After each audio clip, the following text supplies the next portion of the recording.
That's copyright. Oh, wait. Is it live? Right, we're live.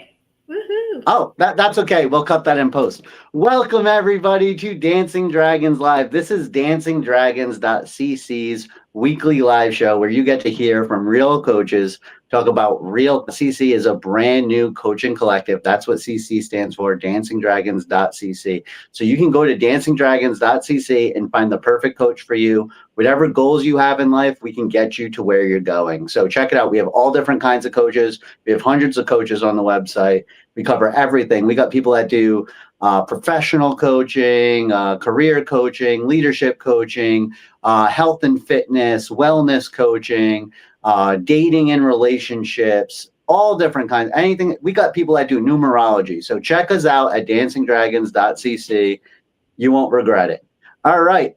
Tonight, we got a really great episode. I'm very excited about it. In fact, it's a little bit tied to our last episode on news literacy, right? So it's a little bit tied to that. Skewedly, we might make some connections here and there. But I wanted to open up the show before I throw it to the real MC here, Will. I want to open up the show with a little bit of like something to get like the juices flowing at home, right? So if you're in a room, right, even my co-panelists, you guys can do this like little practice, right? So I want you to look around your room for like 15 seconds, the room that you're in, and I want you to count as many things as you can find that are red. So look at everything and let's see who has the most red things inside the room that they're in, okay? I'll do it too.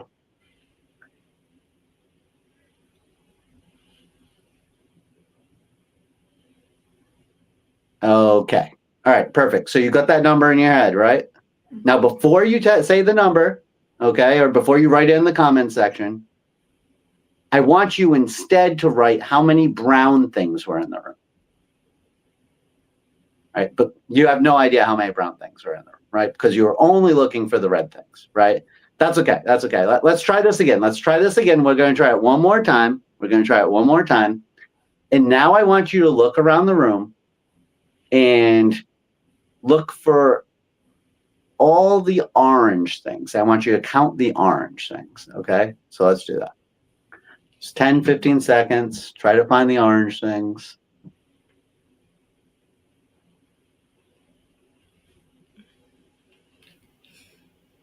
Okay. Now, you got that number in your head. You got all the orange things in your head, right? So, before you write that number in the comment section, I want you to think about it. How many of the red things that you had counted before now got counted as orange things? Right? So if you did the game right, or unless like maybe like you were, you're a little bit more detail oriented than other people, but generally speaking, there will be a crossover where people will count things that they had previously counted as red as orange, right? You could also do it with brown. I don't know, whichever one's going to be a better one, right? But the point is, right, is that this shows a cognitive bias, right? So this is a confirmation bias that we do where it's like you are looking for a specific thing, and then things that used to look red to you look a little bit more orangey, right?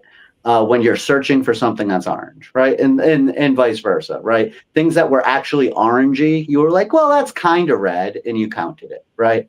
So, so this is just something that everybody deals with in life, right? And so we are doing an episode on cognitive biases, and I thought that was kind of a cool way to kind of get us started, and just understanding that we all have these biases, and that's what makes this conversation so important. And I took a couple classes in college that reference these cognitive biases, right? But the fact of the matter is that we just don't talk about it enough as a society. And if you're able to actually see like your own biases, it makes you less susceptible to them. And well, at least that's my opinion about it, at least. So so anyway, that's what we're talking about tonight. We have a new coach also with us, which is Coach Susie. So, Coach, thank you for joining us. Thank you for having She me. has a lot more. She has a lot more credentials when it comes to cognitive science than I do. So, Coach Susie, did I say anything wrong there? Well, I'm taking cognitive therapy, but it's a little bit different than what we're speaking about this evening. Um, Oh, okay. but that's okay. We'll get there. All right, sounds good. All right, Coach Will, take it away. Yeah, I think it's a very important topic. As I was actually going to say that, yeah, we kind of talked about this last week. So I would suggest everyone go back in the archives and check us out. Give us a like, share, subscribe while you're there. But one of the things that we talked about, and we admitted right at the beginning of the show, is that we all have biases, and it's not necessarily a good thing or a bad thing. It's just a thing. So being aware of the biases that you have are putting you in a better position to be well equipped to make better decisions when it comes to relationships, finance, or just anything in general. So these are very important topics. And there's a way that the news media, for example, last week, or corporations, or salespeople, or people in life will use these biases. Sometimes they don't, obviously, corporations spend a lot of money and politicians spend a lot of money understanding these things and crafting a message tailored to that. And some people don't even know that they're using them. And we use these things all the time. So there's something that, whether it's God, evolution, a combination of the both, or as I prefer, Lord Zenu, it's in us, right? We have these biases built in, and hopefully we can kind of explore, or at least maybe question why we have some of these biases in us too. Was there a particular one you wanted to start with, Coach Eli?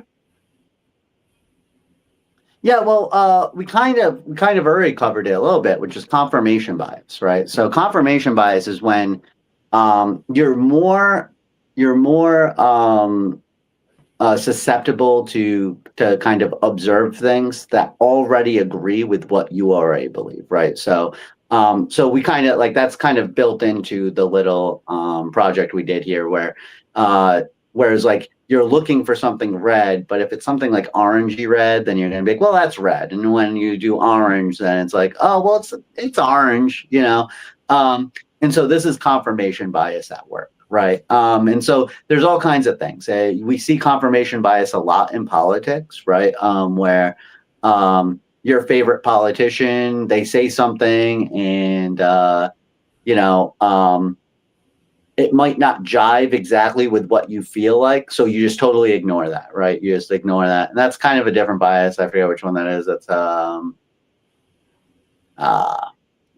name of it's escaping me. But the Well, I mean, but it's literally, like it goes hand in hand. And then when they say something that you like jump on it, and you're like, that's what that person's all about. You know, like that's exactly what that, and that might just be like a secondary or tertiary topic for them, but because they said it and because it's near and dear to your heart, you project onto them like, hey, and so that's your confirmation bias, just being like, yeah, that they're like me, I like that person, right? And so that's how that works. yeah, let me even preface whichever one I have a point to maybe make on that, and but I'll let Susie go if she has any general points or points on that in general. But one of the things to keep in mind is, scientists say that human beings edit up to 50% of the information that we take in to have it fit our worldview, our perception of things. So when we're taking in memories and stuff like that, we adapt that to what we already believe. So we're already changing a large amount of information because we have these archetypes that we built about ourselves. We built an idea of ourselves in our head already. And whether it's our political views, our view on ourselves, our view on relationships or business, we have these ideas. And not everyone is comfortable confronting some of the contradictions or incongruencies that may be at play there. And so they will re-edit some of the thoughts that they actually believe to make it fit their own perception of reality. Susie, any opening thoughts or thoughts on Coach, anything that Coach Eli or myself said? Well, actually, what you just said about our beliefs and what our brain takes in kind of aligns with what I've been studying about having mistaken beliefs from things that we learn as children, even early as being a baby. So I can see where that would definitely align with what we pick and choose to believe in, and what we pick and choose to hear, and what we pick and choose to remember. Absolutely. Yeah, my parents falsely told me that if I ate glue, I could get sick and die. But I've been eating glue for years, and it hasn't affected me. So, Right. Is that glue or is it paste that you've been eating? I mean, it depends if it's a weekend or not. But Okay. yeah. Glue during the week and paste on the weekends. Yeah. Oh, wow. You know my cognitive biases. You know my glue, my adhesive biases.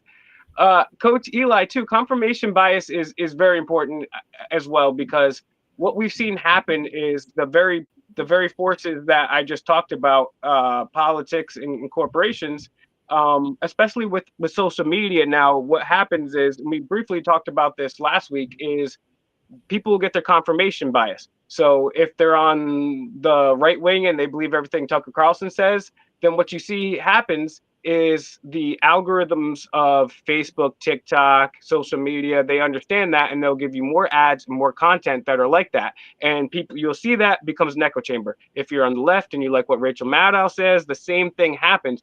And so, and plus all the information that's why data is the new oil, is because it's more important than oil or gold.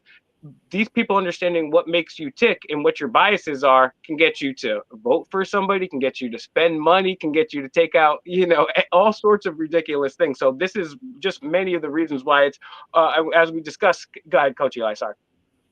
Yeah, no. And it's so important for just wellness and your mental health, where it's like when you get like, so cognitive dissonance is when it's like you see like reality. Like, cognitive dissonance is actually a good thing. People slightly misuse the term, right? So it's like cognitive dissonance is like the pain, like the anguish you feel when you're seeing facts that don't jive with your beliefs, right? So what happens is that you get this like anguish, right? And it's how you deal with cognitive dissonance that can be bad. Now, the problem is that most people deal with cognitive dissonance poorly.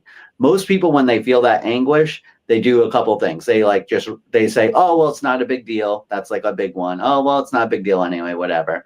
Or they just totally refuse to believe the facts. They just say, they will literally re-edit their beliefs just to do it. So that's why, and I'm glad you made the point about cognitive dissonance.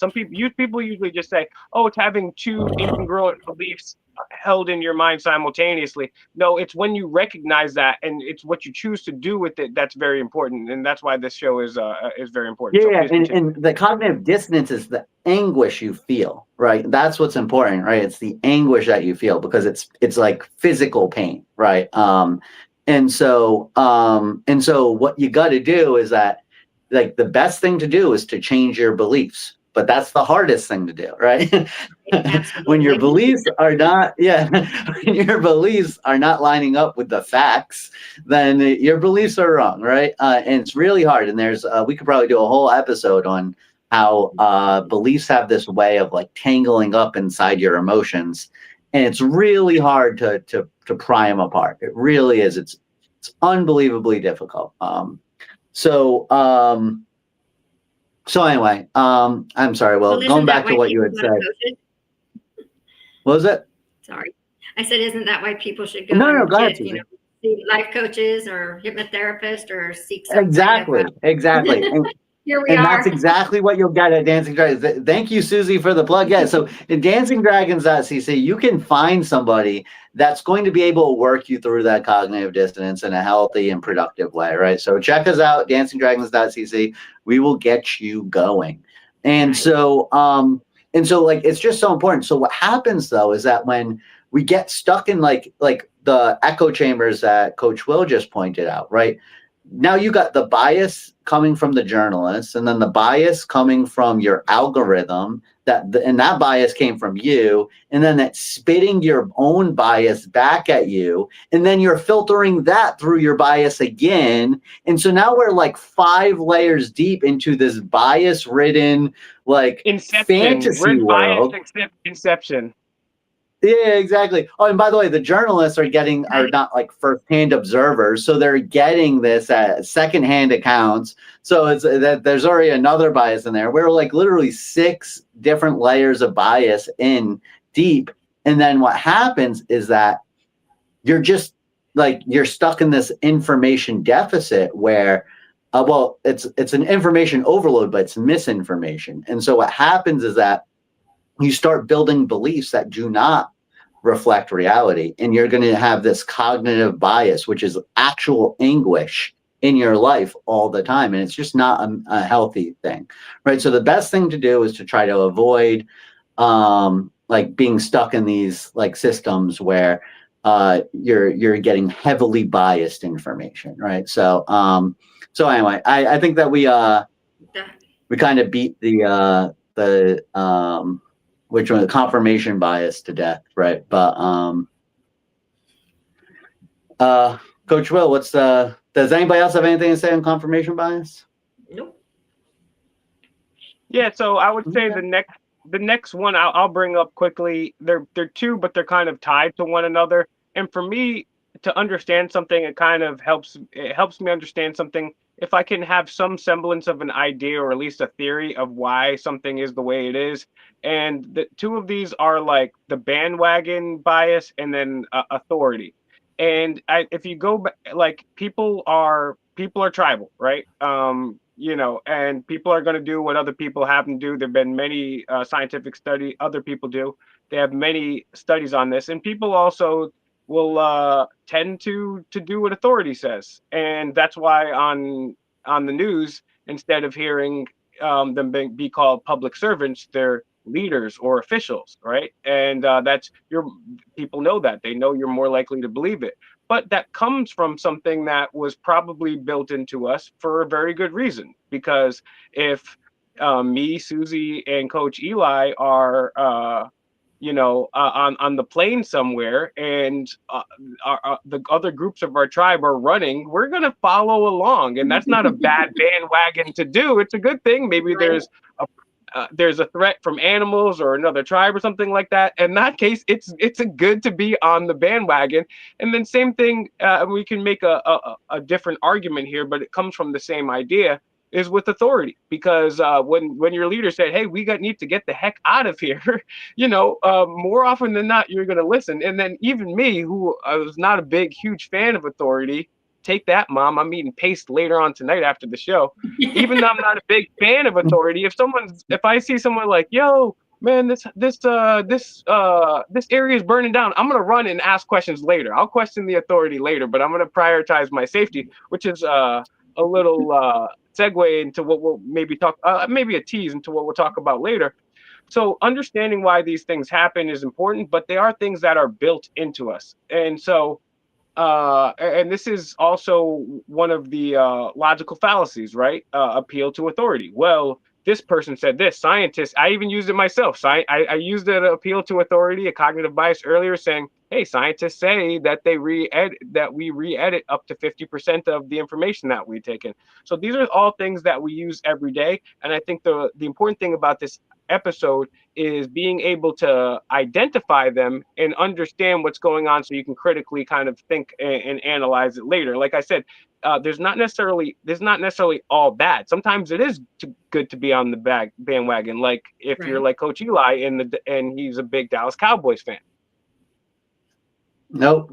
Fly, Eagles, fly on the road to victory. Any thoughts about that long rant I just had there, or the topics in general? Oh, well, I agree. I think that, authoritative bias can be very life-saving at times. I'm not a big figure of authority either myself. I don't eat paste, but, maybe a little We glue could have might been something today. We could have been something, darn it. All right. But also, I think people need to, do a little thinking for themselves. Of course, if, everybody's running and you see a big, rhino behind everybody, of course, you're going to take off, run, like what Will said, we'll ask questions later and, talk to authority. But I think there's at times that we just kind of follow along, when we really should be stopping and asking, like, what is really happening here? Why are we so easily manipulated into believing everything that some person, um, real big on the internet, these influencers, why are we believing everything that they say, and why are we following along the way we do? So something to think about. Yeah, and I'm glad you brought that up too, because that was one of my biggest problems with Ace Ventura 2: Pet Detective. One of the biggest plot holes is when Jim Carrey was protruding from the anus of a rhinoceros that people just sat there and they didn't run away. I thought that was a huge plot hole, made me lost interest, completely disconnected from reality. The Coach kids Eli, your definitely thoughts? scream and cry. I'm sorry, the kids scream and cry. They didn't run Yeah. away. That's fair, And, but and they that did and that have a and that reaction. and that illustrates, and that was a dumb joke, but it illustrates a good point, because kids are, and that's why there was a whole TV show called Kids Say the Darndest Things. Why is because Yes. some of the cognitive biases that we have are things that are built into us, but a lot of them are also societal too. And kids don't have the same cognitive biases. That's why. So that was an important distinction that you made right there, which was actually really true, because adults are just like, oh, I've seen a human gut come out of a rhino butts 1,000 times, but kids are genuinely in wonderment the first time seeing it. Yeah. Yeah, so just to bounce off of that, so for the viewers at home that don't know, so my wife is from Haiti, right? And I was talking with my niece and nephew, right? And I called them hypocrites for some reason. I don't know. I'm mean to these kids. And I'm not actually mean to them. They love me dearly. But I was calling them hypocrites for some reason or another. I forgot why.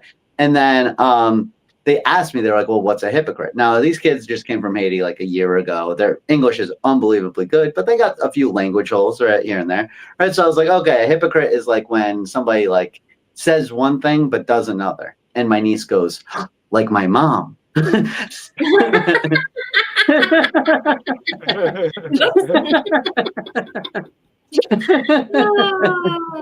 busted, Mom. So anyway, I don't know. It just kind of reminded me of the kids. Yeah. So the kids, they have not as much of a filter here. That is true. So but yeah, so what we're doing, the bandwagon fallacy, the bandwagon bias, and then yeah, so I mean it's just a normal thing. In fact, and again, I would probably emphasize why it's so important to recognize that you are susceptible to these biases, especially the bandwagon one. I feel like I think it's become like kind of trendy to pretend like, and again, this has kind of been trendy for a long time. So maybe that's like maybe it's now in vogue. It's been in vogue for the last 15 years to be like, I'm not like swayed by public opinion, like there's like this kind of like thing. Maybe it's even longer than that. It's been a thing, but the fact of the matter is that everybody is swayed by public opinion. In fact, when you do sales, right, one of the they have 4 impulse factors, right, which is like something that gets people to buy on the spot. One of them is the Jones effect, which plays off of this bandwagon fallacy, bias, right? So there's a fallacy called the bandwagon fallacy, and I just keep saying that. But yeah, so it plays off of that bandwagon bias where you just during a sale, and if you're dealing with a trained salesman, you'll see it. They'll mention how other people bought this or something similar, right? And it makes you just subconsciously feel comfortable purchasing it too, right? I want to expand And upon so that really quick. Yeah, I think that was the next thing I was going to talk about too, was how that's like the law of attraction. If you're we talked about this off camera a couple days ago, like scientists again appeal to authority, and a little bias right here, but I mean people have put suction cups on dudes' heads, and when you're watching a movie, the same parts of your brain are firing off as like if you were the main character. And like I talked about, be wary of the people in politics and corporations who understand that and put not only things in front of you to sell you and make you have biases, but kind of create the boundaries of belief, which can limit belief, but also to your point there, it's the law of attraction. When the human mind thinks about something, when someone's telling you you're doing something, you're putting your mind in that place of, okay, when the salesperson is telling you, hey, here's how other people bought this here, your mind is thinking in your head about myself in that position, doing the same thing. It's an amazing technique. I want it. That's exactly what you're thinking. I want it. Yeah. I gotta have it. I want it. I'm gonna buy it. Yeah, and both sales, baby. I can tell you that's what happens. Sorry, Coach Eli. Please continue. No, that's fine. I think that we could probably move on to the next one. Let me ask you this, Will, because I forget the list that we're going down. Are we doing the anchor or primacy bias? If you want to, we can. That's the anchor bias. I mean, we can sum it up really quick. We'll just go over it quickly, unless you have any big points on it. But anchoring bias, we talked about this in our earlier episodes, is for whatever reason, and maybe Eli has a thought on to why I have an idea. Maybe Coach Susie has an idea, but a lot of times when and they've done a number of studies on this, where people would be like, all right, well, do you want the fish or the chicken? Human beings will overwhelmingly choose the first option, and that's anchoring bias. So there may be some reasons why. I have my own thoughts. What do you think, Coach Susie? I think it's the first thing you hear. That's what your subconscious mind hears, the first item that's said. So you start thinking about that, and you kind of really don't hear the second part, the second item that's being offered to you. So if you hear fish, then you're going to be like, oh, okay, fish. Yeah. Oh, okay, fish. And you kind of repeat it, fish. I want the fish. And then it seems like it just kind of trickles down from there. The next person that orders is going to order the fish, and then the next person, fish. Then you might get the fifth or sixth person that orders the chicken. So I think it's kind of what you hear first is what your subconscious mind is going to tell you that you want. Yeah, actually, what's funny is this kind of plays off of the bandwagon fallacy, because I was in a cooking vocational school when I was in high school, and I had to do this weird one-day internship thing, and I did it at an old folks home, and the guy, it was so funny. I go there, I'm supposed to be interning. The guy literally just he's like, oh, you're from Cranston West or whatever. I was like, yeah, right. And he goes, perfect. He goes, the recipe's on the table. You can find everything you need in this kitchen. And he just left. And he never came back. Oh my gosh. And I was just like, okay, right. And he had written instructions on the table, and written instructions was we need, was that 212 or something servings of each. There are 212 people, but at an old folks home, if the first person orders the fish, every single other person will order the fish. Because they hear the last person say fish. He's like, so whatever the first person orders, you can basically plan on everybody getting it except for one or two people. And it was literally written down. 1 or 2 rebels.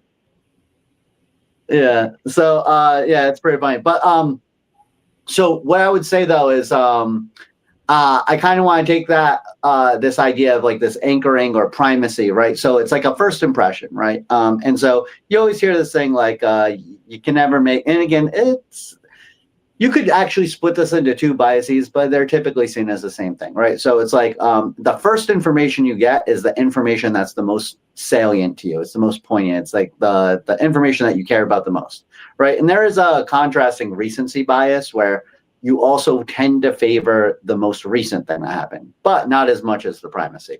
So,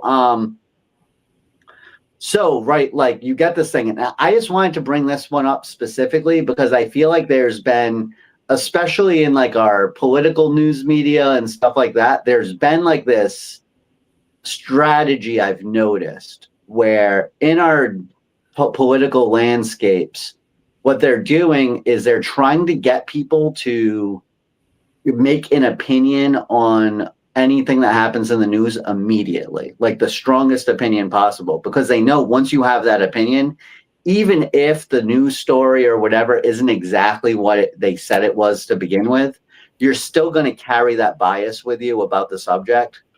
on like forever, right? And so it's kind of been like this mad scramble from different sides of reporting to try to get their like everybody to get this knee-jerk reaction and this knee-jerk like opinion and belief right from this immediate reporting. And so the best way, again, the reason why we're talking about this is to hopefully improve your life, right? It's DancingDragons.CC, get a coach, right? And so like the best thing for you to do, right, is to reserve judgment, right? It's like reserving judgment should be our watchwords moving forward right now, because with the new media landscape, this is exactly, they're trying to get people to rush to judgments because they know that this anchoring bias is going to kick in, and it may be the most powerful one. So maybe self-serving bias is a little bit more powerful, but but this might be the most powerful bias, right? So just really protect yourself from it by reserving judgment about things. Well, so it's kind of in the name, anchoring. So what happens is when you get something that fires you up so that you have that energy and emotion going, well, what happens is that information goes right to the subconscious and it anchors. That's why we call it anchoring. And so that's absolutely what you're going to keep pulling forward, because when you go to recall it, that's the information that's coming. Whatever happens afterwards, when you're more calm and you get the actual information, well, that other information's already been anchored in there. So now you need to remove that, which isn't easy, and then put in the correct information. So hypnotherapy is good for that. But yeah, it's in the name. You mentioned the self-serving bias. What is the self-serving bias? I have no idea what it is. I could guess what it is, but why don't you tell me so I don't have to guess? Yeah, so a self-serving bias is when basically anything that good that happens, like that, like let's say I get a promotion, right? I automatically attribute that to everything I did and no external factors. Like I don't think like, oh, you know what? It's only because this guy messed up and that guy messed up, and so they were like, well, who's left? Elijah, which is basically how I've had every promotion in my life, by the way. And so that's how that goes right now. There's kind of like another side to that coin, which is the I'm trying to think of the word, the attribution error, right? So basically the opposite is true when you see good things happen to other people. So when you see somebody else get a promotion, your knee-jerk reaction is to think, oh, that was like lucky, like that was like they only got that promotion because this guy needed somebody that will like kiss up to them or something, and so you don't ever, like for other people, you don't say it's something intrinsic within them that got them that, but whenever something good happens to you, you're like, oh, but that was all me, like I did that, and so that's kind of like, it's a kind of two sides of the same coin. It's just yeah. Interesting. I think Coach Nicole would back me up on the fact that I'm a Libra rising and a Libra moon. So I don't luckily find myself in that predicament, but I could see that. I can't see that happening. So why do you think that is, Coach Eli? Why do you think that, what purpose would that serve on maybe perhaps an evolutionary task? Like why would we have this built into us? Well, maybe Coach Susie would be a better person to field that question. But what I would say is that, it makes sense. If you're trying to survive and carry on, your genes as well as like the human race, you're going to want to side with yourself more than others, right? And it's kind of just something that people that do that are going to be more likely to survive and reproduce. And then people who don't reproduce, don't survive. And then, so basically you're carrying on that self-serving gene. Coach Susie, your thoughts? And obviously that's one thing to have the self-serving gene, but you don't got to be a hater. You know what I'm saying? You're not going to hate another person because they get jobs. So Why is the hate built into us? I love it because I'm a hater myself. I missed the player haters ball from Dave Chappelle. Hate, hate, hate. But yeah. What do you agree with I don't, Elijah? And any thoughts on why that might be with Coach? well, With you know? I don't know if it's so much that it's something that it's genetically wired into us. I think it's a lot of what we learn. It's learned behavior to be first, to be the most important. When something good happens, of course, it was all me. I did it all, you know. And I think that really does come wired in when we're little. We do good things. Oh, mom and dad, what do they say? Oh, look at what you did. You took your first steps. You know, it's all about you. So as we grow up, you know, that's what we do. It's all about us. We're the best. We're number one. That one can't do anything, you know. So I think a lot of it's just what we see and what we choose to ingrain into our brain. That's what one of my favorite sayings is ingrain in the brain. And it's really hard to be happy for other people. For a lot of people, it's really hard to be happy for other people when they do well. But we should. We shouldn't be haters. We should be happy for other people. We should be absolutely pleasant when other people do well. Will's over there like, nope, nope, nope. Will's the hater by trade. I just want to give a quick shout out to my son who fed himself with a spoon for the first time today. So See? Pretty good, pretty solid. Now, to be fair, he only was able to do that because of how well I've showed him to feed himself with a spoon. You know, so I think your son could be. You see what I did there? You see what I did there? Yeah. I missed the joke because I was trying to tell my own joke, but okay, darn it, sorry. I was gonna say I think your son could be better under my tutelage because I would have been like, "Why ain't you grab a fork, son?" You know what I'm saying? Sometimes you need that hate to inspire you. Okay, I mean, well, I'm just saying if you want to give anyway. All right, darn it. So Will, I have a question. Why do you think you're a hater? What is about honestly, you know, it's honestly, I'll be 1,000% candid with you folks. Is like, I have this thing where it's like not even hate, but I quickly identify things about somebody that is either negative or something that they don't like about themselves. And I can be rash. Like, I'm very agreeable with people that are nice to me and stuff like that. But if I see you as and not like necessarily like a physical threat, but somebody that threatens the ideas of the way of life that I'm into, I can think of negative things. But it's also I've had, especially earlier in my lifetimes, where I've had a negative opinion about somebody. Like a good example to use here would be like, actually, this happened many times myself, but this is even a better example. So one time, I'm in Cranston, bro. This is crazy, yo. And I'm on this little. Yep, shout out to Cranston. Breda Felcher. So I'm on this road, and my dad, he's always in a hurry to this day. He's always in a hurry. We're on this little road, like there's no reason to even be going fast, right? And there's this car in front of us, and my dad, beep, beep, beep, beep, beep, beep. And like everyone's been in the place where you get mad at somebody in the road, so you can kind of relate, right?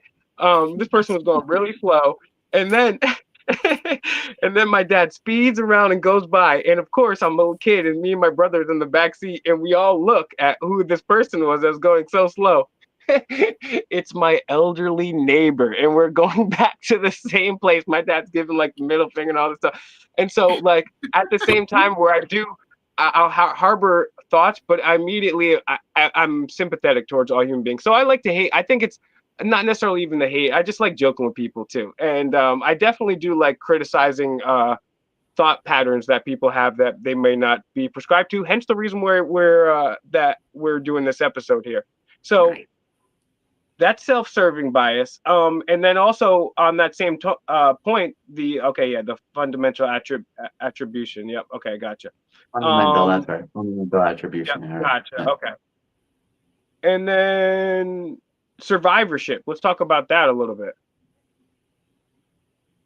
Well, we all want to Oh, survive. the survivor bias, right? So, I believe that's like a situation where it's like let's say they say something like, "Oh, okay, like 10 millionaires tell you the secret routine they do in the morning or something," right? And so the bias there is that you're focused on the good outcomes when it's like there may be, you know, a million other people that do that exact same morning routine and they're not billionaires. Right. And so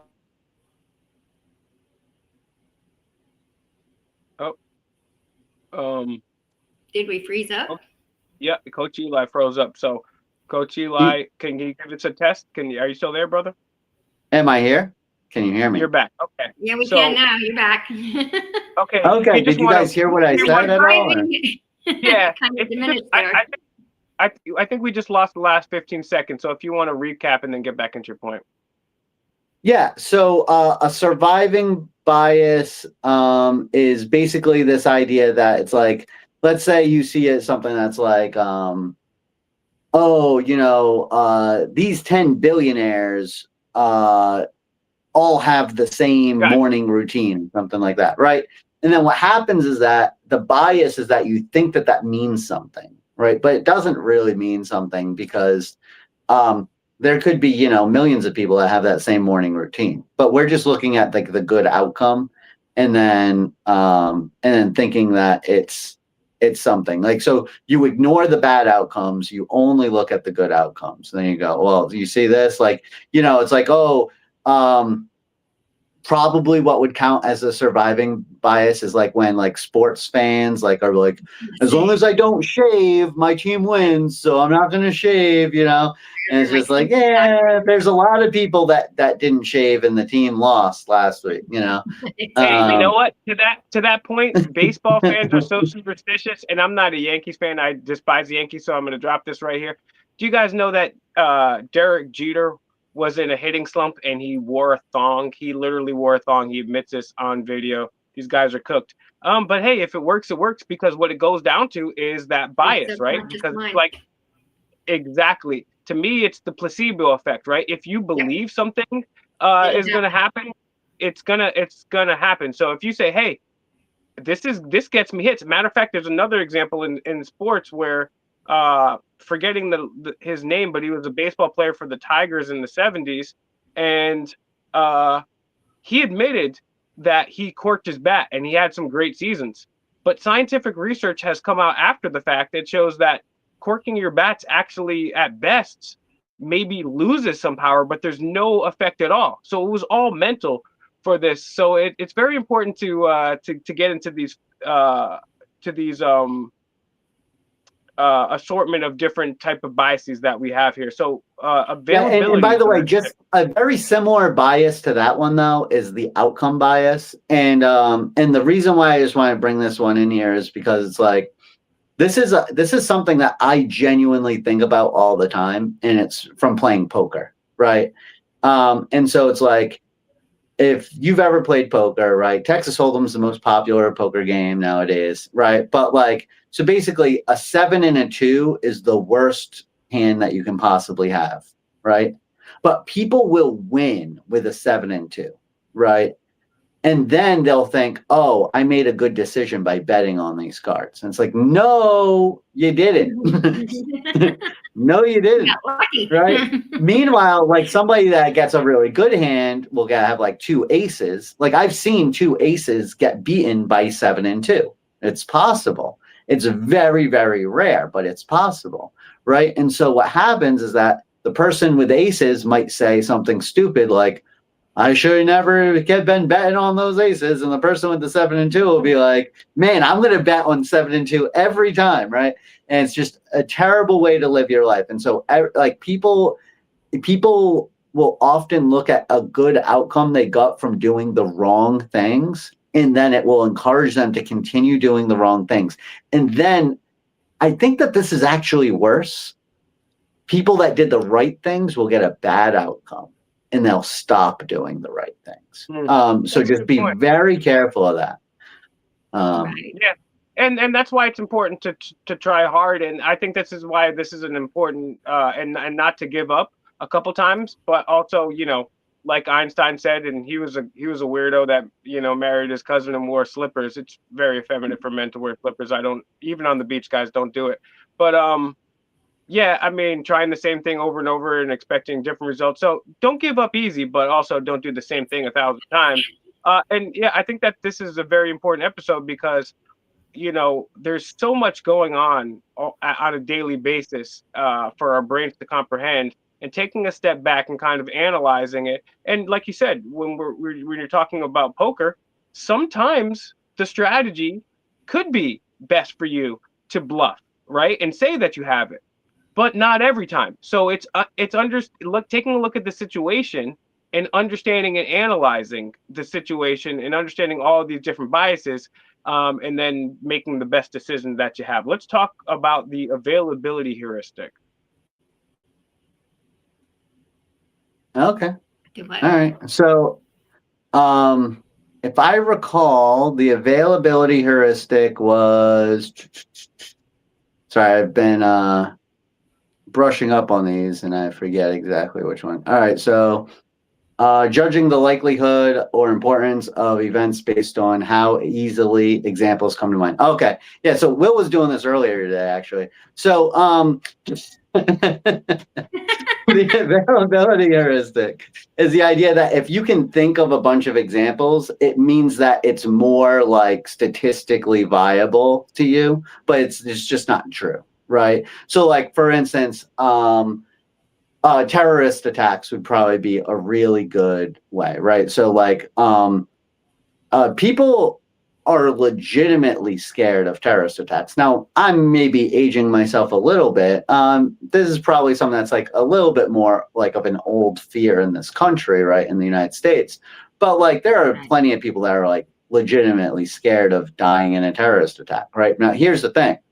Like, I think I read something somewhere that more people die per year from getting hit in the head with from coconuts falling off of trees than die in terrorist attacks, right? So the idea that like you can't name like events where like people died from coconuts hitting them in the head. Apparently it's a thing. But like, but like, you can't, but like the thing is that you can name like the terrorist attacks, like the marathon bombing that happened in Boston, right? Like, we still talk about that. If you still go to Boston today, there'll be things that say Boston strong. They increased the police force in Boston probably 5-fold. Like, and the police are still there. Like, there's everywhere you go in Boston, there's police. It's crazy over there, right?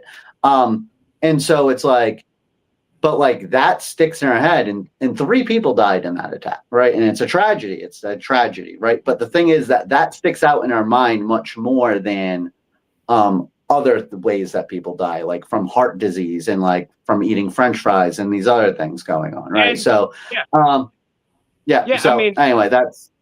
Yeah, it's way overblown. I mean, people tried to say that eating paste was dangerous. Do you know how many people die annually from eating paste? They would make you think it's something crazy, massive number. No, maybe 5. It's 7,842, but they're not eating the organic paste.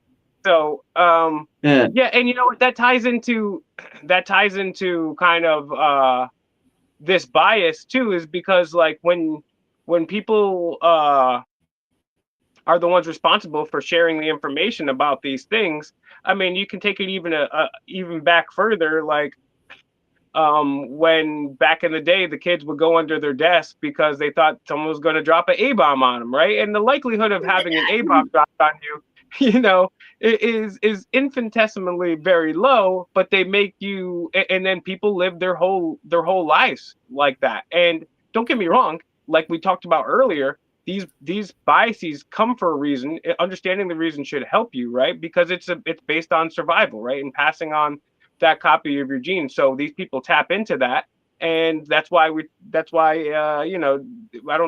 think we briefly mentioned it. If it bleeds, it leads on the media, right? It taps into your survival, but also at the end of the day, you need to be able to be discerning and understand that, hey, this person has their own biases and their own things that they're trying to either sell me, whether it's ideas or products.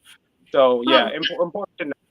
Go ahead, Coach don't we Susie, my need to look apologies. at the fact too? Why? I'm sorry, I didn't mean to cut you off, but why these biases are brought out so much? Like, hiding or getting underneath your desk. We had drills like that in school, and so why was that? Why was that hysteria kept alive for so long when there was absolutely no threat? I got a hot take real quick before you go, Coach. Okay, Eli. go ahead. Well, I'll let you do it. I was going to do a hot take on it, but yeah, go ahead.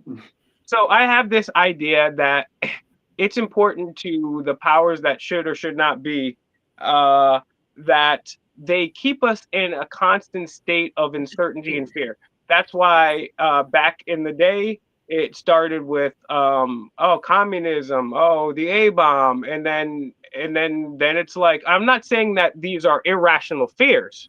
They're just blown out of proportion. These are things that, like Coach Eli said, but then and then when I was growing up, it's the terror level is high. It's yellow today. Be careful. It's yellow. It's red. And then there's a few other examples that I'm not going to give, but you get the idea. It's to make us scared. And the important point to take away from that is when you are scared, you are less likely to make a sound logical decision, because Absolutely. when they can whip you up into an emotional frenzy, they can persuade you in whatever the way you want, and you're not thinking logically, and that's what I want. Manipulated. Yeah, if I was a more conspiratorial person, I would say the goal of having kids hide under their desks to protect themselves from atomic blasts was not to make them feel safe. It was to make them feel unsafe. If I was a more conspiratorial person, I would say that. Well, Obviously, I'm not all. I'm sorry. It's not even conspiratorial, because hiding under desks will not save you from an A bomb. Last I checked, desks don't matter. I was being cheeky. You don't need to. I think the audience got what I was saying. I don't, because the audience is also me and my uncle who watch these later. Me and my uncle will watch these later afterwards and be like, "What is this man talking about? I heard fish earlier. Me and him just poured a fish." I basically speak nonsense. That is true. So I know that we're kind of running up against time. I did know that Susie wanted to get into the hindsight bias. So, Coach Susie, what do you want to talk about with the hindsight bias? Well, hindsight, everything's always 20/20 in hindsight.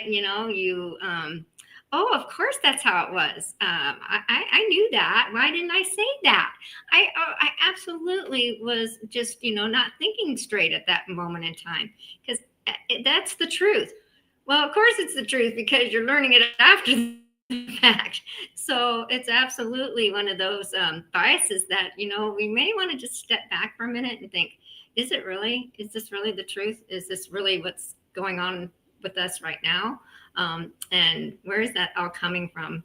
Basically, with a lot of these biases, we need to step back and say, why? Why do I have this?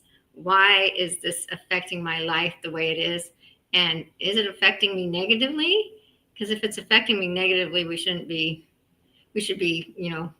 reaching out for some assistance and getting some assistance with figuring out what's going on with our brain. But hindsight is absolutely one of those. You're always right after you already learn the facts. I mean, how can you not? When you have the facts in front of you, of course you're right. Yeah, everything always seems like it was like predictable. Like, how did I not see this coming? Obviously this is going to happen. And it's like, it wasn't obvious. It really wasn't. But this is just something that everybody feels. Actually, it brings me to one of my favorite movies ever made, Fallen, with Denzel Washington. Fantastic movie. If you haven't seen it, highly recommend. It's great for Halloween season. Anyway, in Fallen, he has this line where he says, like, he's a cop, and then there was like, he's chasing some guy, and then like he kind of ran into him at a certain point, and then when he's doing like the flashback, he goes, a cop knows, even when he doesn't know, he knows. And he's kind of getting at this hindsight bias that I'm sure is very prevalent in the police force. Like, I guarantee you, like, when cops are doing an investigation, they like interview the guy who did it, And then later, like, and they're like, well, he's totally innocent. And then later they find out he did it, and they're like, oh, I knew it. I knew there was something wrong with that guy. You know, like, I'm sure that happens all the time in the police force. So, but anyway, I think that's probably a pretty good example of what a hindsight bias is. It's like, well, you obviously didn't know if you weren't putting cuffs on the guy, right? Like, you obviously didn't know. And it's always 2020. Yeah. And then just on that point, I guess before we wrap it up, and then I want to ask this question to you both, and then if you have any final thoughts, do you think there's any relation here? Because for whatever reason, human beings are just like, maybe it's just something that is actually the chicken or the egg thing. Maybe like when our generation and the generation before that and the generation now are so nostalgia based. It's like Spider-Man 75. Oh, I love Back to the Future. I love this. And it's very nostalgia based. And even when I was growing up, like I kind of pined for an era like the 50s. Not that I wanted to live there, but it would be cool to like go back to that time. And like South Park kind of made a joke about this with the member berries. Oh, remember Han Solo? Remember the Raiders of the Lost Ark and stuff like that? Like what do you think that is? And also and just to tie it to the biases thing is like now with before I listened to old baseball games on the radio to go to sleep, so I'll be listening to the Brooklyn Dodgers at Ebbets Field, and they'd be like, "Drink Schlitz beer. It's the best beer. It's got the best hops, and it'll make you drunk." And I'm like, "Okay, sold." But nowadays, when you watch a commercial, it's like sad and it's like a mini docuseries, and I'm like, "What is even going on here?" And a lot of it's playing into nostalgia. So, what do you think's going on there? That's a random question. But then, if you guys want to totally disregard that, feel free to. But yeah, any final thoughts about cognitive biases, guys? If you want to start, Coach Eli. So this is a phenomenon. It is a cognitive bias. So good job, Will. It's known as the Rosie retrospect. And like so. Yeah, I like it too. Right. So it's known as the Rosie retrospect. And it's, first off, I love the analogy of rose-colored glasses. I try to use this as often as possible. So this is like hitting me right at home, right? So the Rosie retrospect, though, is this the idea that like you only remember like the good things that happened in the past, right? And there's a song. I forget who it was. It's like probably like Bob Seger or something. It's like the good times are the best times, the bad times fade away. But anyway, so I forget who's saying it. And so but my mom used to listen to the song all the time. But so the point though is that it's like that's just how we are, right? Is as there's a bias here where it's like you want to focus on the big emotions, right? Now, I think that we also will remember like bad things, like if we have like a traumatic experience or something, or we have like a very negative time, we may overemphasize the negativity, right? That happened in the situation and totally forget all the good things that happened, right? So I do think it's kind of like a duality where we emphasize whatever the more prominent emotion is, because that's what we want to remember. It's like when you go to like on vacation, it's like you remember like how beautiful the hotel was, like but you don't remember like the smell of the dining room, like because it just smelled like normal, like you don't remember those things. You just remember the things that really stand out to you that made it different from home, right? And so I think that's kind of what we do is like we think about it as like, oh, well, the 50s was a generally good time for a lot of Americans. And so they write stories that reflect that. And then when we think about it, it's like, oh, wow, like it was totally fantastic. And that's why we get cool shows like Happy Days and stuff like that. But anyway, go ahead, Susie. Well, I kind of see it a little differently than what you do. I think that a lot of times when we're thinking about past events, we think about what stands out to us the most. It doesn't necessarily have to be something positive or negative. It kind of just depends on what the event is and what we're feeling right now in our lives. So like if I'm feeling nostalgic right now and I'm happy, I'm going to think about happy things.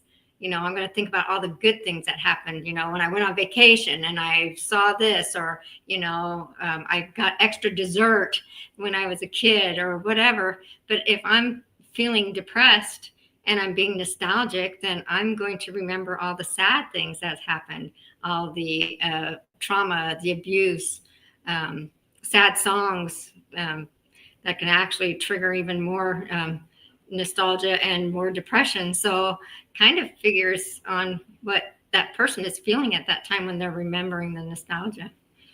Yeah, that's a very astute point, because you could listen to an old song like Wu-Tang Clan Ain't Nothing to F With, and you could be energized and thinking powerful about the past. But then you could hear the day the music died, and then you could be looking at history from a different way. And it's like, yeah, when you get depressed, you're like, oh man, my girl left me.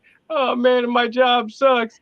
And I never got to play laser tag as a kid. So yeah, it's very in the moment, the way we receive things. And that's why this important episode was very important, because we're constantly being hit with ideas and information and things that are going to trigger your emotions and trigger your biases. So I'm very glad that we did this episode, so we can all take a step back going further. And this is a good reminder to myself. I'm even second guessing my glue addiction after this. And you got to do that. But it's not an addiction if you don't let it affect you. So, but it's important to recognize when these things happen, because it's happening on a constant level, and taking a step back and saying, okay, what's going on here, and making the decision that's best for you. And before I let you guys go too, I'll give you a pitch. You guys briefly talked about it earlier. You have one life, at least in this human vessel, that we are aware of to this day. We all want to maximize most of our lives, whether it's fitness, whether it's health, whether it's executive. You have one life, and you want to make the most of it, right? People like, oh, I wanna get the best streaming services. I'm gonna maximize my streaming. This is your whole life. So check us out at DancingDragons.CC. That's DancingDragons.CC. One more time, that's DancingDragons.CC. Go check us out over there. Find us on our website and find our social media platforms there. Go check out our past episodes. Give us a like, share, and subscribe. And I want to say thanks to Coach Eli for joining, and also especially for Coach Susie for coming on tonight. We will be live again next 8:30 p.m. Eastern Standard-ish. And until then, guys, go Cowboys. Right. No. Fly, Eagles, fly. And remember to be excellent to each other, everybody. Peace.